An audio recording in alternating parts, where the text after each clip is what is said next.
Hey, what up Dokkanners? Welcome to the video and welcome to the channel. Thank you so much for tuning in. This is Toon Rami and this is my very first video exploring Dragon Ball Z Dokkan Battle. So sit tight because we got some news to get to regarding the upcoming Dokkan Clash, Virtual Ultimate Dokkan Clash, however you want to call it, Battlefield. The 9th iteration is hitting global very shortly, so I thought that for my first video I would do some battle prep to just go over the roster of who we're going to be facing, some approaches to the game, and how you can best prepare for the fights that you're going to have coming up. So let's just jump into the roster itself and take a look. We've got 2 enemies in stage 1, we've got 3 in stage 2 and 3. So this is a bit of a breather from previous iterations of Dokkan Clash. If you are a veteran Dokkaner, you know what I'm talking about. Over time, each version of Ultimate Clash will expand and include more enemies. So we have just come off the 7th. We had just come off the 7th Dokkan Clash for global, where stage 3 had 5 enemies. Here, for 8 and 9, we're gonna have 2 enemies. I mean, not 2, 3, and they will slowly expand once again. So let's take a look at the lineup itself. Stage 1, we've got Physical Master Roshi, and we've got Tech Android 19. So what I did was I added the uh-oh levels, and what are those? It's basically my assessment, my own opinion of how difficult of a fight each enemy will bring to you, and it's all compared to the other enemies on the roster. It's not compared to other versions of Ultimate Clash, because if you have been playing this game for a little while, you will know that this roster has nothing on previous ones that contained mainly Zamasu, the Healing Menace, and other enemies. So my uh-oh levels are strictly based on this roster and how they compare to the other ones. Naturally, as you go down the list, it's going to get harder. But there are sometimes some exceptions where they can either be super easy, unusually easy, or unusually difficult. So let's take a look. Roshi, there's a smiley face. That just means he's a basic, he's an easy guy to beat. There's nothing really special to him. However, when you then go to the second enemy in stage 1, you've already got 2 uh-ohs, and that's because Android 19 comes with a bit of a kicker, and it's not one that you're usually used to, but he is immune to energy-based attacks. As you can see there's a little special energy logo, which means he is immune to energy-based attacks, just like in the show. He will absorb it and he will heal from it, meaning if you have any physical fighters, that's the way to go, because you can't spin it any other way. You have to use physical attacks to beat him. So keep that in mind, and that's why it poses a bit of a challenge early on. It is something that caught me off guard in the 8th Dokkan Clash, which is the first time that we saw this roster, but they had different types. So I will admit I actually wasn't prepared, and I had to restart, which was annoying. Moving on to stage 2. We start things off with an AGL Nova Shenron. He's your basic run-of-the-mill villain, nothing special, so he's got an uh-oh level of 1, just like Roshi. He's just a little more robust. He's got 8 health bars as opposed to Roshi's 5. But here's the big one. In my personal opinion, he is probably the most challenging of the entire roster, and that is Int Saiyaman. You can either be totally fine, or you can be completely in trouble against Saiyaman. And the reason why is his quirk is the KO attack. He will instantly KO you, meaning he will do massive damage. Now, it's not actually an instant KO. You do have ways to survive his attacks. Like if you have type advantage and you have units with damage reduction, you can survive some of his attacks. But for the most part, you are in trouble if you get hit by a single super attack. So the idea is to either stun him or seal him so that it doesn't happen, which is why he is a uh-oh level of 4, because taking all things into consideration, the likelihood that you'll be able to stun or seal or maybe have the units to do so may not necessarily be high, but at the same time, he gives you an entire rotation at least to do as much damage as you possibly can. Because if he attacks you right away, that's just unfair. It's mean. If he gets the first attack on you, it's over. So they give you a little bit of leeway and you have 1 rotation to get your stuff together, but if you can't do that, you run the risk of every attack that he gives you is most likely going to be a super, and then you're done. So Int Saiyaman is my biggest uh-oh, personally, but all things considered, I gave him an uh-oh of 4. Rounding out stage 2, you've got Strength Cooler. His quirk is that he will attack you twice with a super. He could potentially super you twice in one rotation. So you just need to have strong units, strong defense, and type advantage all the way. And as you can see, he's got 10 health bars, so he rivals stage 3 in terms of durability. So he's got an AO of 3. Now, stage 3, the final 3 units, pretty simple and straightforward. You got Super Saiyan 2 Gohan Tech. He is an AO of 3. His quirk is that he locks your rotations in among the other usual buffs, like you can't seal or stun.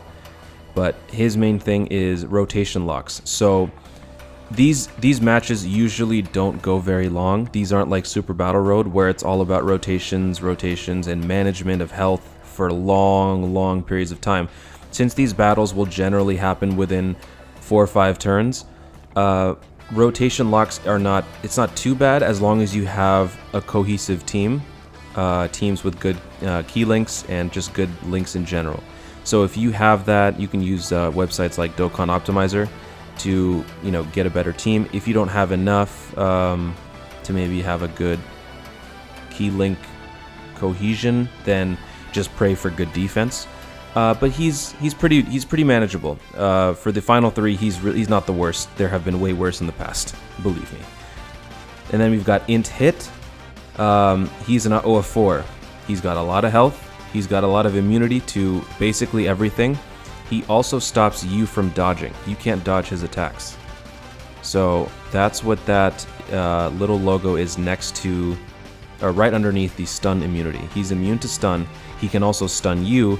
And to the left of that it shows a fist with a question mark and an X. And that means that you can't dodge any of his attacks. So you are bound to get hit. And each hit that hits you with will have a chance to stun you. So you just need defense, you need type advantage, and you need firepower. And the final boss of Dokkan Clash number 9 is Physical Kid Buu. This guy, people seem to have a lot of difficulty with him in the last iteration. I saw in a lot of other videos that people were dreading this guy and really worried about him. And I can see why on paper, why he's pretty terrifying. But again, if you've played other Dokkan Clashes, he's nowhere near as annoying as Zamasu. So what's the deal with this guy? Why is he a 5 uh-oh guy? It's because he can heal and dodge your attacks. So worst comes to worst, if you're in a situation where you can't hit a single shot on him and then he's healing, you are basically going nowhere fast. And that can happen. It's possible that can happen. In my experience, that has never happened to the extent where I've really thought that I was going to lose, but that is because I do have more decent units right now, and a lot of people do. Dokkan has been around for quite some time. But if you're really unlucky, then this could be a complete nightmare for you. But again, if you've got type advantage, if you've got immense damage dealers, 1 miss out of 3 is not the worst in the world if you can land the other 2. His evasion rate is not that high. It's about 10%, I believe. So don't quote me on that, but I'm pretty sure according to the Dokkan Wiki, it is a 10% evasion rate. So he is not going to dodge everything unless you are just the most unlucky person on Earth. But yeah, just have enough firepower to compensate for 1 miss, and you should be alright for the most part. But again, you have to have enough units, you gotta have enough cohesion, so it's not a guarantee, which is why he is the most difficult on the roster, naturally. So now let's check out the starting lineups. I really enjoy thinking out what teams I want to take into these things. It's really fun. It's not just about having an extreme strength team, an extreme physical team, all extreme teams, and all super teams. For me, I like to have a little more fun than that, mixing and matching type teams along with category teams, especially early on, which I'll get to in a minute. But this is something that I thought you guys might enjoy. I didn't want to just give you my thoughts on which teams I should bring, but maybe some team names. So I hope that it is easy to figure out what these teams bring, or what these teams consist of. For example, the first one is Team Sinister. I'm hoping you can get that that's extreme strength. Let me know in the comments if you think this is just the worst you've ever seen. These are just terrible puns. Or if there's any team name that sticks out to you, I would love to hear it. So, Team Sinister, my extreme strength team, will be facing off against Master Roshi. For Tech, Android 19, since you need a physical team, I couldn't really stick to a particular type. I instead went with a physical attacking team. The hybrid Saiyans that will physically damage you, I call them the Karate Kids. If you got anything better, let me know. Nova Shenron AGL, I'm going to use either an extreme tech team or a super tech team. So I went with the green pieces. Since he is the only AGL opponent on the roster, you don't need that many tech teams, especially since he's fairly simple and straightforward. So either one will do. For Int Saiyaman, he is the biggest threat in my opinion in this entire roster, so I'm going to go with extreme physical or super physical if I really need to. I hope I don't, because there's another Int opponent later on. But I'm going to go with my extreme physical team, and I call them the Physical Terrorists. I know, I'm sorry.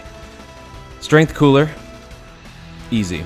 AGL team, if you've got an AGL Pure Saiyans lead like the Easy A Broly, or if you've got the Vegeta Blue, either one works. Thankfully, I have both, so the Pure Blue Saiyans will likely be the easiest and most destructive force on this starting lineup.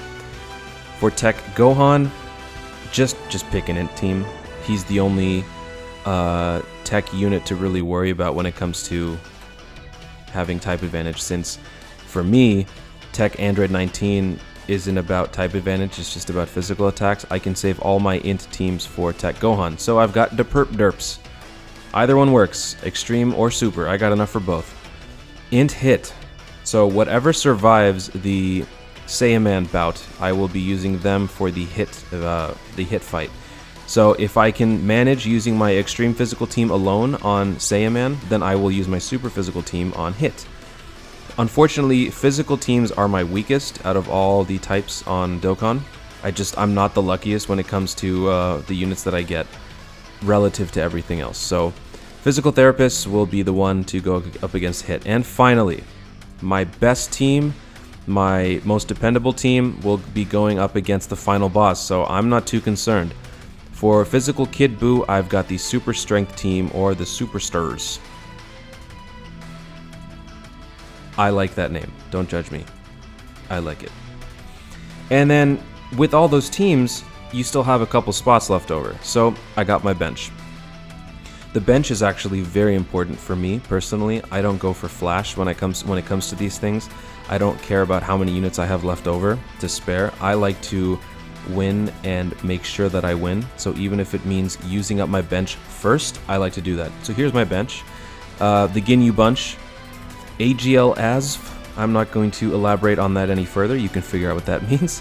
Universe 7 and Beerus Sucks. So I'm pretty sure that these are also pretty easy to figure out what they mean, especially the last one. If you are unable to figure out what Beerus Sucks means, what team that is referring to, then you have all the more reason to stay tuned for my next video that will be coming out, where I actually take on this Dokkan Clash, and you will see exactly what I'm talking about. So what am I going to be doing with these bench guys? What is my approach to Dokkan Clash as a whole? Well, I got some strats for you. Basic stuff that I like to go by when I'm fighting, especially since I'm relatively new into Dokkan. I started in September of last year, so I haven't amassed as many units as, people who've been playing since year 1, year 2, year 3 even. So I have to be really smart with my units. So that means if I can save my stronger teams for later fights, for enemies that have higher uh-ohs, I need to save them.